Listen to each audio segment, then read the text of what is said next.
Okay, this is going to be a two-part book review.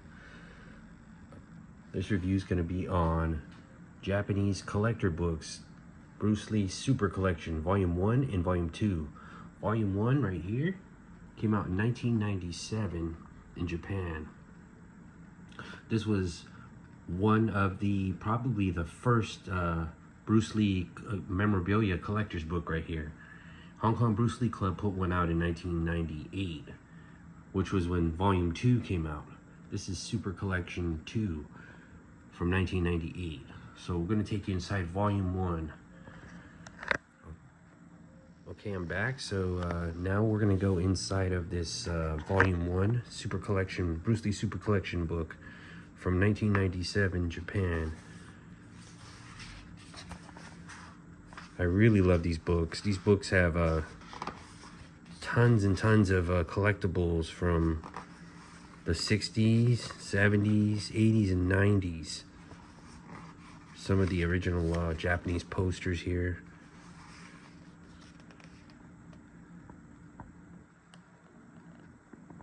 (1974) Japanese Big Boss posters. This one was more of a vertical one right here. And this one right here was a alternate poster art 1974 Big Boss poster from Toa. There's also a folded version of this that comes in the TAM label, first pressing, a Big Boss record from Japan. There's an alternate poster, and there's that one right there. Here's some of the 1974 Fist of Fury Japanese posters. This one right here tends to be the rarest. This is a big poster right here. This is like a jumbo Japanese poster. I think this one is the best. It's got Bruce with the nunchakus underneath his arm. And here's the rest of them. These ones tend to be the more common ones right here. Here's some Japanese 1975 Way of the Dragon posters. I actually have this one right here. That's like a version A, and then like a version B poster right here. And this one right here is like a rectangle horizontal poster. This one is awesome. I'd love to get this one right here. This is probably the rarest stuff on the page, on the both pages here.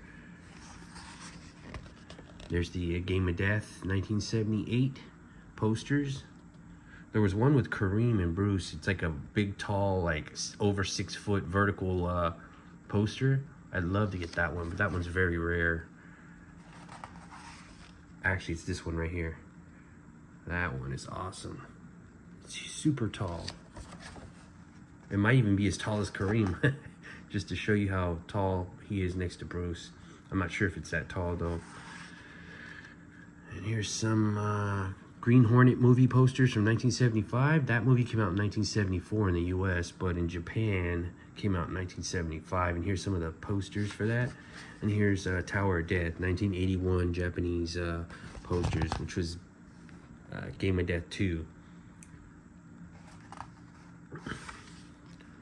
There's some other posters right here. There were I believe those were this one. I don't know if this is Way of the Dragon. It's got somebody else, and I think Sony Chiba.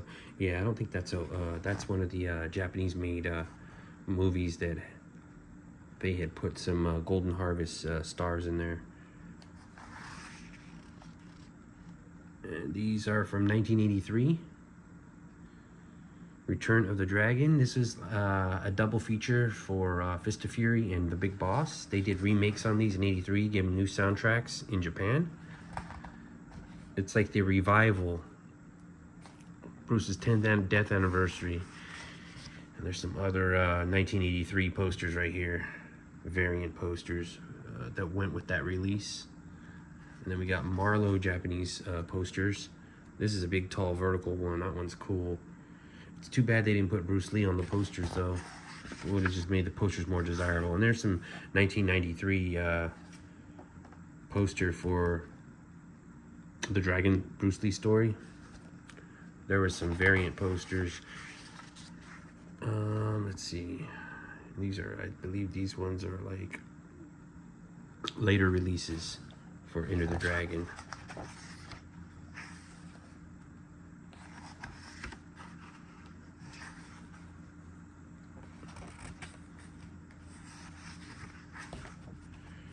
take you guys through this. It's a little bit hard doing these reviews when the books are folded like this, and you have to do it with one hand holding the camera, and then there's some Japanese tickets right there. Let's see. Vintage tickets. I really love these books though. These are some of the best books. And there's the little Toa little pinbacks that were promotional giveaways for the film in 1974 for Big Boss and Fist of Fury. These were used to promote the soundtrack releases under the TAM label. I got those in my collection in my audio shelf, my audio format shelf right there. I put those little pinbacks there. Let's see what else we have here. Lobby cards. Japanese lobby cards tend to be my second favorite next to the original first release Golden Harvest Hong Kong lobby cards. But I mean, look at the borders on those. These ones right here are the Enter the Dragon ones are from '73. That's when it came out in Japan, as well as the US. And then we got some Big Boss 1974 Toa lobby cards. And there's Fist of Fury. I really love the Fist of Fury. The blue border with the red and the white looks awesome. And it has the nunchaku and the flying kick. And that, oh, those are some, I would say the Japanese lobby cards, they are my second favorite next to the Golden Harvest ones. But I would say if I had to pick like only two sets, they're very rare, it would be Enter the Dragon and Fist of Fury. Those ones just stand out. The Way of the Dragon ones were not they were not the Toa lobby cards. This film, Way of the Dragon, was released under Toei. So that's why you see the borders. They have that certain like matching look with Big Boss, Fist of Fury, Enter the Dragon. But when it came to Way of the Dragon, it was under a different release. See, a lot of people don't know that. That's why the lobby cards look different. And let's see here. There's the Game of Death. Those are some nice lobby cards. Not a whole lot of Bruce on them, but the borders are very nice. Those are from 1978. There's more posters in here. These are very, very, very cool books. Starting to get over to the Screen Jumbo magazines.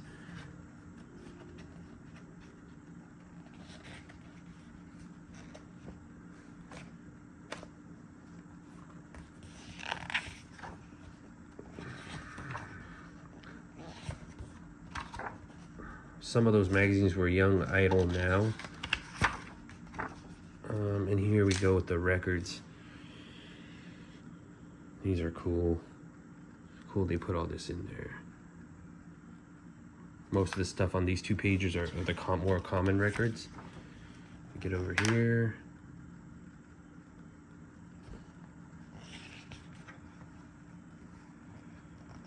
Oh yeah, now we're getting to some good ones. I have got that one, I got that one, that one, that one, and that one with the Obi. These are really cool. These ones are a little hard to get right here. The Philips 45 RPM single 3 set right here. And don't get confused, those 45s are not, those are not Obis on the side. Those are part of the actual paper insert, the cover. The 45s never came with an actual Obi that goes over the record. And there's some more up here. And let's see. Very, very cool. There's the Japanese Ballad of Bruce Lee LP. I got that. And these two are a little rare to get, but this one's a little bit more rare to get, especially with the Obi on it. And there's some more 45s right there, Green Hornet stuff. Now we're getting to the tapes right here. The binding is like on these, or the glue they used or whatever they used to hold these, they're very, very weak. But these are some good references for like audio cassette tapes too. Here's some of the Japanese releases. These are under the Victor label. See how they have the yellow? Those are a later issue.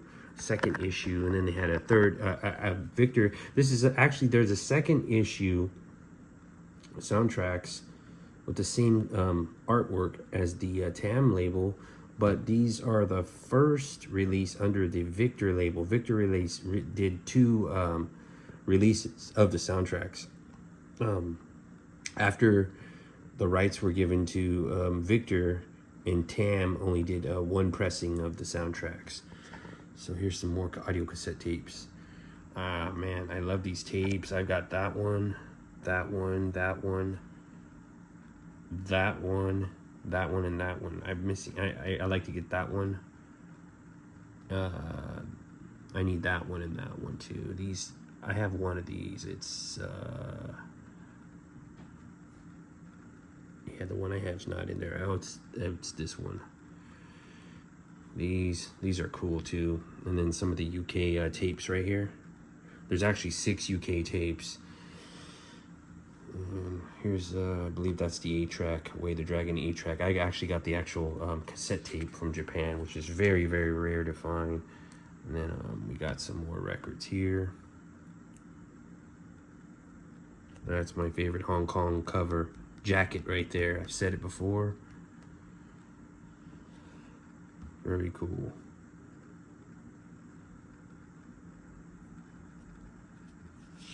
Flip the page again. Now we're getting into Fighting Stars. And there's like tons of more pages in here. Yeah, the pages are just coming off this one. I'm gonna end the part of chapter 1 right here, and you guys can pretty much see what's in volume 1's book.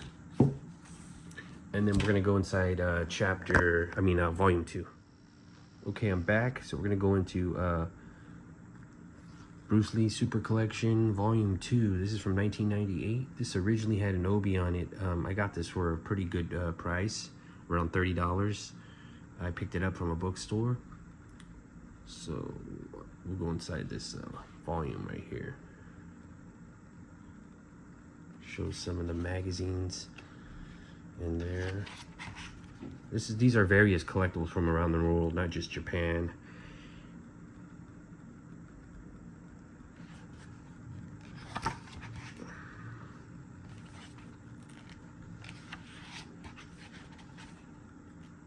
Get over to the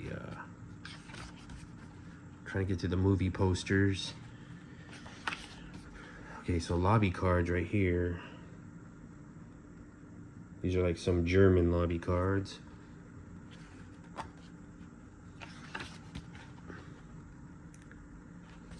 There's some Marlowe US lobby cards down there on the bottom. Read the book a little bit more.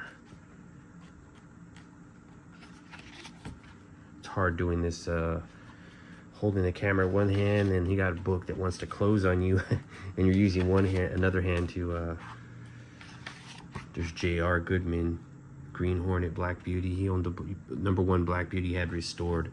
He got the car in 1995, I believe, and fully restored the car. Some old lady had it in Southern California, and it was all rusted, and the paint was gone. Oh, look at that. I like that. National Karate Championships Program, 1967. That's a real nice one. And let's see here. Green Hornet stuff. I love those pennants. I got the orange one. I'm looking for the blue one, but I love the Green Hornet, but there's just certain items I would buy. I'm not too much into all those little toys that they made, and I know they're vintage, and I love vintage stuff, but I prefer more of the press stuff for Green Hornet. The original photographs, very few of the toy stuff, but the pennants I really love. The 2-pack mask set, I really love that too. Very few of the toys I would buy. Those right there. Oh, I just love that. They're usually overpriced, but that is very cool.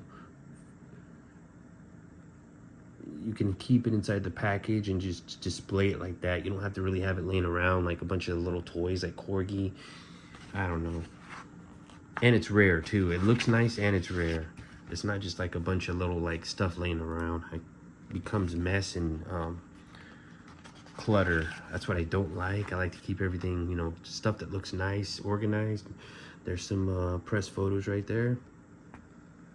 Scripts. Ooh, the scripts are cool. I like the scripts. A lot of the Green Hornet paper stuff is what I really like. And Dragon, the Bruce Lee story. There were some pretty cool concept posters right here. I never got into collecting Dragon, the Bruce Lee story. I mean, the soundtrack I love. I love the movie, even though it wasn't accurate. I'm cool with just having the movie and then the soundtrack, the soundtracks, audio formats. I'm not, you know, a collector. I like collecting the real Bruce Lee stuff. Jason Scott Lee did a good job though in the acting. I think if they would have did the script better, more accurate, that movie could have turned out even better. And there's posters right here. More posters. Mine are favorite are the Hong Kong original posters. I also love the Thai posters, the Japanese posters. I would say those 3 categories for posters for me would be enough. It just gets too much. See, like this one's from Spain. They kind of look cheesy looking. These designs. I mean, Chuck Norris never had that much facial hair. The dragon is like the French dragon. It's all mixed up. I don't know. It's like the Rene Chateau look a little with Spanish. It's just too mixed, and I don't know. Here we go. My favorite stuff. Original Hong Kong stuff. Way of the Dragon original poster right here. With the Concord logo. Enter the Dragon poster. And here we go. Game of Death. See, there's 3 variants like I did in my video. There's this one. That is the Singaporean cafe version. Looks exactly like the Hong Kong one, but it's got Malay writing on it. And then we got the Hong Kong poster right here. See how they look the same? And then this one right here. This one right here is the beautiful Game of Death blue poster that I have in my collection. This book doesn't even give you any really information on the origin of this poster, so I had to figure it out myself. And I put that video on my channel, so if you guys are interested in seeing the actual origin, the whereabouts of this poster, it's not from Taiwan, it is from Hong Kong, and it's from 1977, right before this one came out in 1978 and was used in the theaters. This never got to see the theaters, so there's less of these in circulation, but you know, they're out there. They stopped production on the blue poster. Here is Fist of Unicorn. I have this poster too, and this one is signed. I believe that that's by Unicorn. And there's a photograph of Unicorn right there from the 80s. He passed away. He passed away in 1987. I believe it was a car accident. It was either Malaysia or the Philippines. He lived in both of those countries besides Hong Kong. Let's see. More magazines, Hong Kong magazines. Golden Movie News, some of the best ones. 4 Cs, you know, I love those. Milky Way Pictorial right here. There's the 3 issues of Milky Way Pictorial. These 2 are pre-death. This is the first issue of the Milky Way Pictorial. The second issue. And then this is not a pre-death. This is after he died. But I think this one has the best cover out of all 3 covers of Bruce Lee on them. More Hong Kong magazines. Well, I always love this one, but it's hard to find it for a good price and really like excellent condition. There's another nice one right there. Yeah, I love those pre-death Hong Kong magazines. I'm trying to stay away from too many magazines in my collection though, but those are some of the few that are worthy of picking up.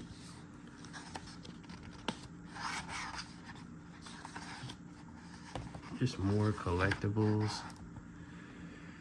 More various collectibles. Let's try to get to the section of the autographs if I can. Oh yeah, right here.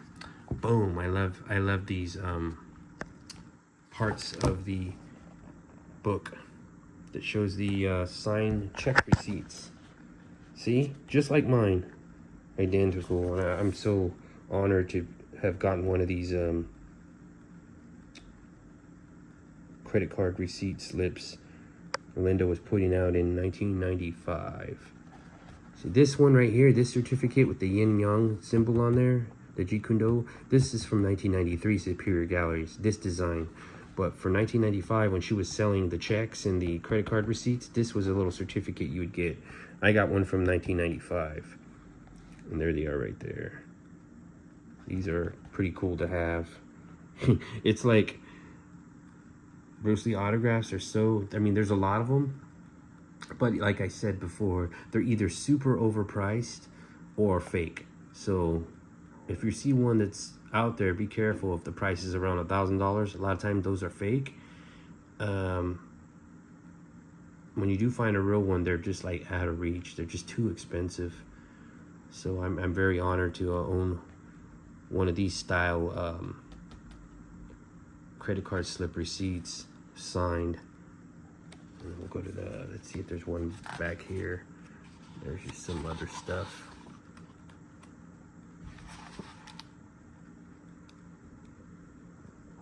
Other Bruce Lee autographs right there. Ooh, I like that. Those ones that are signed just like that to George. That's a George Lee one. You see how like it's an original photo. The original photo is beautiful and that's got value on its own. And then when it's written and dedicated, you don't just get a signature. You get totally beautifully signed, dedicated, and the signature. Now that's perfect right there. I'd be happy with something like that. I mean, of course, the more the writing, the better. But I mean, you're not going to get much better than that as far as penmanship from Bruce. That is just absolute. You see what I'm talking about with the 60s style B? You see that? It's not as oval looking as the ones from the 70s. See right here? There's another great example. The 60s style handwriting with the B. They're a lot shorter and wider, like out more. The back, the spine of the B is also more straight, not rounded, not oval, oval. See? There's another great example right there of his 60s signature style. Let's go back and show you guys in comparison. You see what I'm talking about. You see the B's on the checks. You see how they're starting to get more like oval in that era for these. Yeah, so go to the next page. It shows some hand signed documents, Golden Harvest stuff. This is hardcore collector stuff right here. To have this type of stuff is just amazing. Like, see, that is beautiful. I just wish you would have put Lee right there. This is a letter to George Lee, and this is from the 60s, and you even get the header with the letter. This is awesome. And there's some of his original drawings. A lot of stuff in here. All the stuff in here is real. This is before all the forgery stuff started coming out. These are some original photos right here. Beautiful. There's this little square with the white border. Those are the original photographs. Just awesome treasures. Then we get to some lobby cards from different countries, and I'm gonna end it right here. I think both parts of these book reviews are like 11 minutes each, plus the first opening intro. So yeah, if you guys want to pick these up, these books are absolutely stunning, and they show a lot of collectibles that collectors didn't know about from the past, vintage stuff all the way up until the late 90s. So there you have it, Bruce Lee Super Collection Volumes 1 and 2 from Japan, 1997 and 1998. Thank you for watching.